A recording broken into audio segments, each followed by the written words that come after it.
اور نماز کے اندر اگر اتنا ہنسا کہ دانت دیکھنے والے دیکھا کہ ہنس رہا ہے، آواز بھی نہیں نکلی، خود بھی نہیں سنی، دوسرے نے بھی نہیں سنی، تو اب اگرچہ خشوع خضوع کے خلاف ہے لیکن نماز ہو جائے گی۔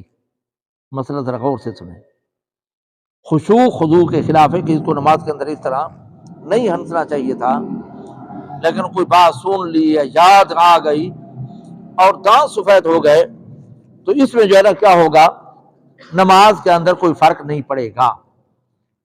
دوسرا ہے ضحک، کہ اتنے ہنسا کہ خود سن لیا دوسرے نے نہیں سنا نماز کے اندر، اب نماز ٹوٹ گئی ہے، دوبارہ پڑھے۔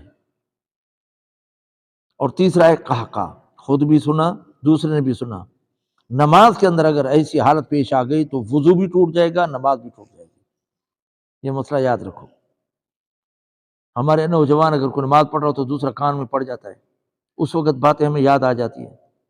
مسئلہ یاد رکھو، اگر اتنا ہنسا ہے کہ خود سنا ہے دوسرے نے نہیں سنا، نماز ٹوٹ گئی ہے، دوبارہ پڑھے۔ اور اگر اتنا ہنسا ہے نماز کے اندر کہ خود بھی سنا دوسرے نے بھی سن لیا تو وضو بھی ٹوٹ گیا ہے، نماز بھی ٹوٹ گئی ہے۔ بچے غیر مکلف ہوتے ہیں، ان کی بات کا اعتبار نہیں۔